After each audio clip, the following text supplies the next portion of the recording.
അട്ടഹസിക്കാതെ ഗജമുഖാസുര. നിന്റെ അട്ടഹാസത്തിൽ തെറിച്ചു പോകുന്നവനല്ല ഗണപതി. ഇത്തിരി പോന്നൊരു ബാലകനോ മഹാശക്തനായ ഈ ഗജമുഖാസുരനെ വധിക്കാൻ ഇറങ്ങി പുറപ്പെട്ടിരിക്കുന്നത്?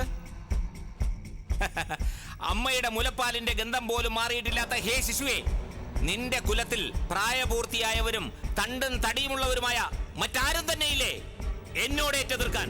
ഞാൻ പൂർണ്ണമായും മനുഷ്യനല്ല, പൂർണ്ണമായും മൃഗവുമല്ല. നരസിംഹ രൂപമല്ലെന്നേ ഉള്ളൂ. നരഗജ ജന്മമാണ് ഞാൻ. എനിക്ക് നിന്നെ വധിക്കാൻ കഴിയും. അത്രയ്ക്കായോ നിന്റെ ആത്മവിശ്വാസം? അത്രയ്ക്കുണ്ടോ നിനക്ക് ധിക്കാരം? നിന്നെ പൊക്കിയെടുത്ത് ഈ കൊക്കയിലേക്ക് എറിയുന്നുണ്ട് ഞാൻ. ഞാനായിട്ട് നിന്നെ വധിക്കുന്നില്ല. അത് വീരത്വമല്ല, ശൂരത്വമല്ല. ഈ കാട്ടുമൃഗങ്ങൾക്ക് ഭക്ഷണമാവട്ടെ നീ.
വിഡ്ഢിയായ ബാലക, ആരെയും സൃഷ്ടിച്ചിട്ടില്ലാത്തതും ആരാലും സൃഷ്ടിക്കപ്പെടാത്തതുമായ ഒരായുധം കൊണ്ടും ഞാൻ വധിക്കപ്പെടരുതെന്നാണ് എനിക്ക് വരം കിട്ടിയിട്ടുള്ളത്.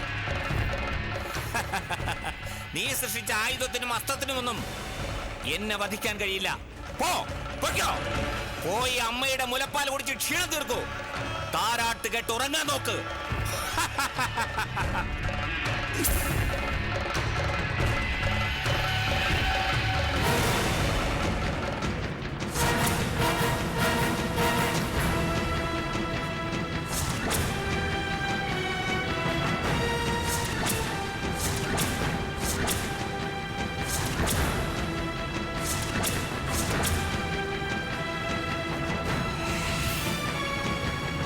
ഇതാരെയും ശിക്ഷിച്ചിട്ടുള്ള ആയുധമല്ല. ഇതാരാലും സൃഷ്ടിക്കപ്പെട്ടിട്ടുള്ള ആയുധവുമല്ല. എന്റെ ശരീരത്തിന്റെ ഭാഗമായ കൊമ്പാണിത്. ഈ കൊമ്പ് നിന്നെ വധിച്ചിരിക്കും.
വിനായക, ഗണപതി, ഭഗവാനെ,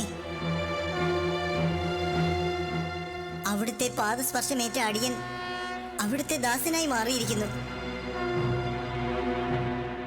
എല്ലാ ദർഭങ്ങളും വെടിഞ്ഞ് അടിയൻ ഇനി അങ്ങയുടെ വാഹനമായി കഴിഞ്ഞുകൊള്ളാം. മാപ്പ് നൽകി അനുഗ്രഹിച്ചാലും ദേവാ.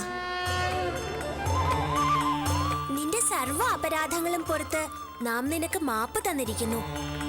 ഞാൻ ഇനിമേൽ മൂഷിക വാഹനനെന്നും അറിയപ്പെടുന്നതായിരിക്കും. മംഗളം ഭവിക്കട്ടെ.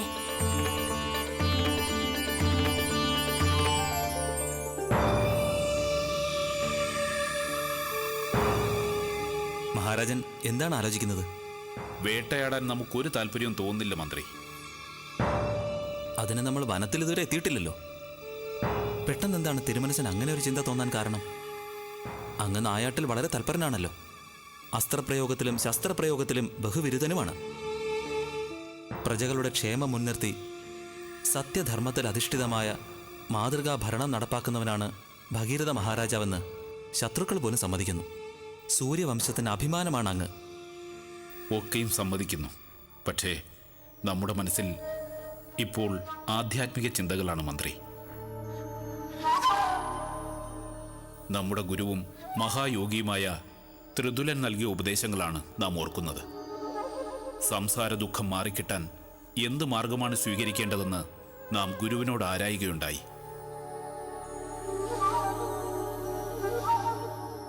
ജ്ഞാനസമ്പാദനം കൊണ്ട് വിഷയവാസനകൾ നീക്കി പൂർണ്ണസത്തയെ പ്രാപിച്ചാൽ അഹങ്കാരം നീങ്ങിക്കിട്ടും.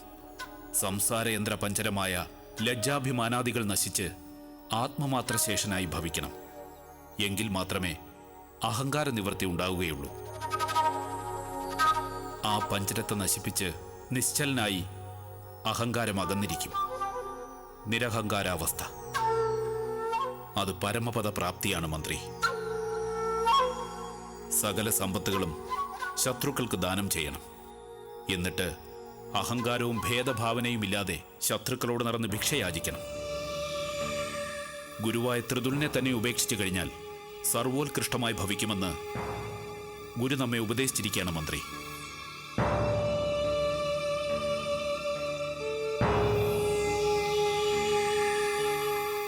നാം ആത്മീയപാത പിന്തുടരാൻ ആഗ്രഹിക്കുന്നു. ഗുരുവിൻ്റെ ഉപദേശവും അങ്ങയുടെ ചിന്തകളുമൊക്കെ തികച്ചും ശ്രേഷ്ഠകരം തന്നെയാണ്. പക്ഷേ രാജ്യഭാരം ത്യജിച്ച് ആത്മീയ വഴികളിലേക്ക് സഞ്ചരിക്കാനുള്ള പ്രായമൊന്നും അങ്ങേക്ക് ആയിട്ടില്ലല്ലോ മഹാരാജൻ. അയോധ്യ രാജ്യത്തിന് സൽഭരണമൂർത്തിയായ അങ്ങയുടെ സേവനം ഇനിയും ദീർഘകാലം ഉണ്ടാവണം. അങ്ങ് ആത്മീയ മാർഗത്തിലേക്ക് തിരിഞ്ഞാൽ രാജ്യം അനാഥമായി പോകും. സൂര്യവംശത്തിന് തിളക്കവും നഷ്ടപ്പെടും. ആ വഴി ചിന്തിക്കരുത് മഹാരാജൻ.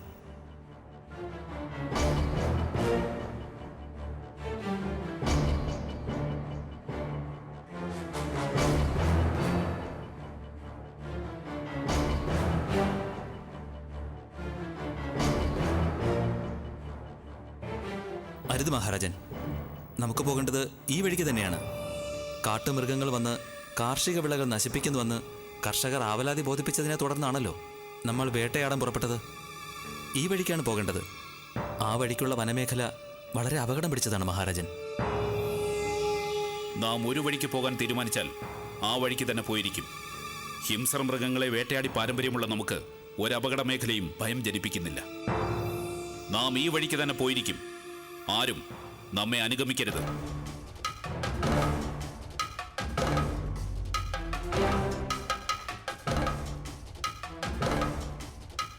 രാജാവിന്റെ ഉറച്ച തീരുമാനമല്ലേ? തടയാൻ മന്ത്രിക്ക് അധികാരമില്ലല്ലോ.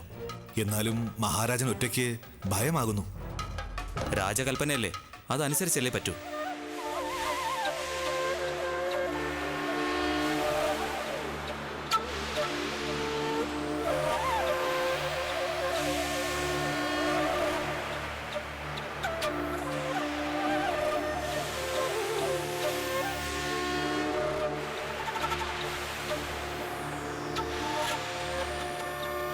പ്രഭു, ദുഷ്ടമൃഗങ്ങൾ നിറഞ്ഞ വനത്തിലേക്ക് മഹാരാജൻ ഒറ്റയ്ക്കാണ് പോയിരിക്കുന്നത്.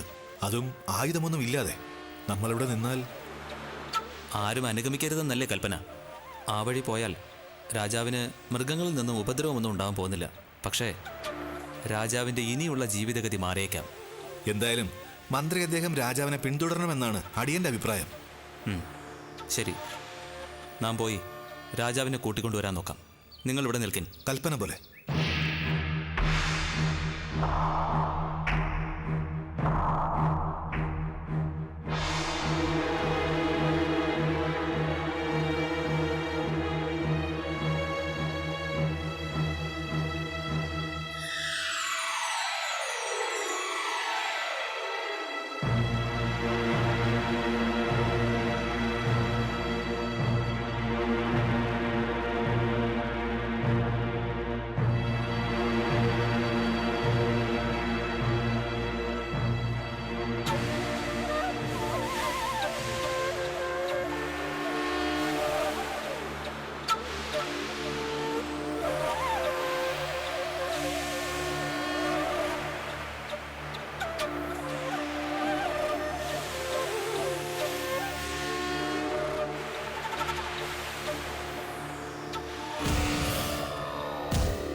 മഹാരാജൻ.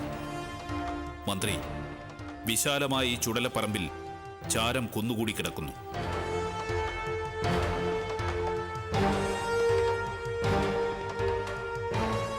ഇത്രയധികം ചാരം ഇവിടെ എങ്ങനെ വന്നു? മന്ത്രി, ഈ ചാരത്തിന്റെ ഉത്ഭവം എന്താണെന്ന് അറിയണം. അതിനു പിന്നിൽ അങ്ങയുടെ കുലവുമായി ബന്ധപ്പെട്ട ഒരു കഥയുണ്ട് പ്രഭു. നമ്മുടെ കുലവുമായി ബന്ധപ്പെട്ട കഥയോ?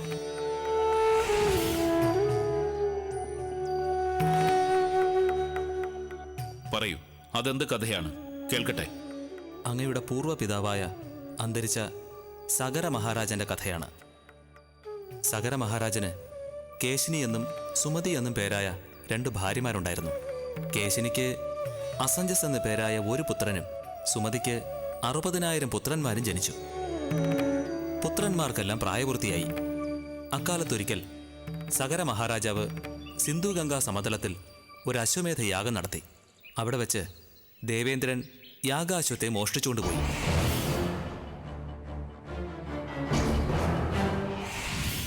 കപില മഹർഷിയുടെ ആശ്രമ പരിസരത്ത് കൊണ്ടുപോയി യാഗാശ്വത്തെ ബന്ധിച്ചിട്ട് ദേവേന്ദ്രൻ പോയി.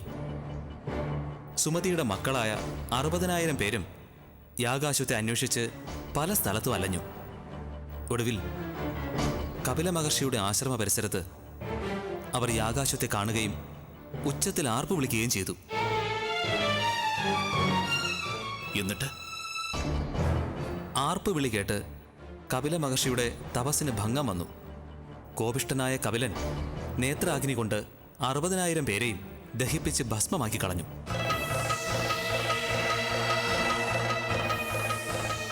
ആ ഭസ്മമാണ് പ്രഭു ഈ കിടക്കുന്നത്. എന്നിട്ട് സഗര മഹാരാജൻ പുത്രന്മാർക്ക് ഉദയക്രിയ ചെയ്തില്ലേ? ഇല്ല. ഉദകക്രിയ ചെയ്യുന്ന ചുമതല കേശിനിയുടെ മകൻ അസമഞ്ജസിനെ ഏൽപ്പിച്ച ശേഷം സഗര മഹാരാജാവ് നാട് നീങ്ങി. അസമഞ്ജസ് ഉദകക്രിയ ചെയ്യാനുള്ള ചുമതല അങ്ങയുടെ പിതാവായ അംശുമാൻ രാജാവിനെ ഏൽപ്പിച്ചു. അംശുമാൻ രാജാവും ഉദകക്രിയ ചെയ്തില്ല. ഇനി ഉദകക്രിയ ചെയ്യേണ്ടത് അങ്ങാണ് മഹാരാജൻ.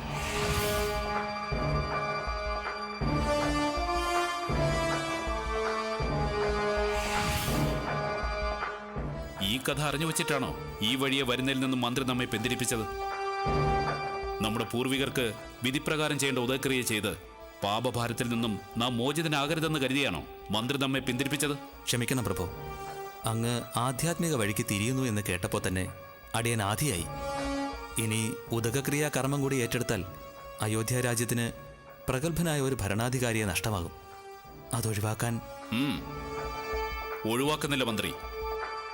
നമ്മുടെ പൂർവികർക്ക് വിധിപ്രകാരം ഉദകക്രിയാ കർമ്മങ്ങൾ ചെയ്ത് അവരുടെ ആത്മാവിനെ തൃപ്തിപ്പെടുത്തിയിട്ടേ ഉള്ളൂ. ഇനി ഭഗീരഥന് രാജ്യകാര്യങ്ങൾ. ഉദകക്രിയ കഴിഞ്ഞിട്ടേ ഉള്ളൂ ഇനി നമ്മുടെ മടക്കവും. മന്ത്രി ഭടന്മാരെയും കൂട്ടി കൊട്ടാരത്തിലേക്ക് വയ്ക്കുള്ളൂ. പ്രഭു, അങ്ങീ വനത്തിൽ ഒറ്റയ്ക്ക് ഭടന്മാരെ കാവൽ നിർത്താൻ അനുവദിക്കണം.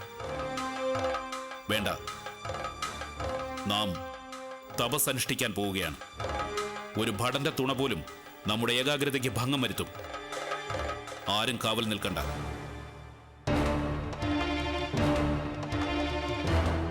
നാം മടങ്ങി വരുന്നതുവരെ ഭരണകാര്യങ്ങൾ മന്ത്രി നോക്കി നടത്തുക. പൊയ്ക്കോളൂ. എത്രയും പെട്ടെന്ന് മടങ്ങി വരാൻ കനിവുണ്ടാകണം പ്രഭു.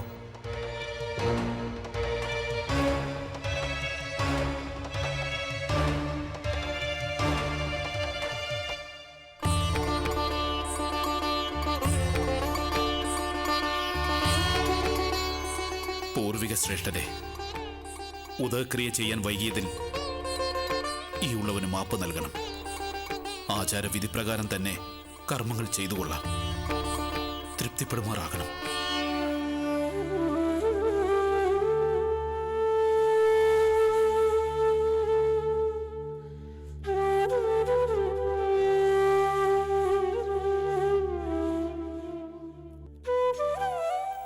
ഉദകക്രിയകൾ എവിടെ തുടങ്ങണം, എങ്ങനെ തുടങ്ങണം?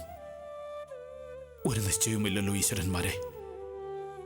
നാം വനവാസത്തിലാണെന്നറിയുമ്പോൾ നമ്മുടെ പ്രജകൾക്കുണ്ടാകുന്ന മാനസിക വ്യഥകൾ.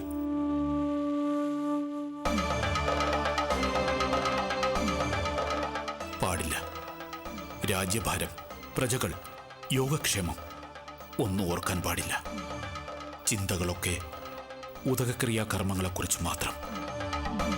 വളരെ വൈകിയുള്ള ഉദകക്രിയാ കർമ്മമായതുകൊണ്ട് അതിൻ്റെതായ പൂർണ്ണതയിൽ തന്നെ നിർവഹിക്കണം. ഒന്നിനും ഒരു കുറവും വരാൻ പാടില്ല. സൃഷ്ടികർത്താവായ ബ്രഹ്മദേവനെ തപസ് ചെയ്ത് പ്രത്യക്ഷപ്പെടുത്തി അദ്ദേഹത്തിന്റെ വിലപ്പെട്ട ഉപദേശം അനുസരിച്ച് തന്നെ ആവണം കർമ്മം അനുഷ്ഠിക്കേണ്ടത്.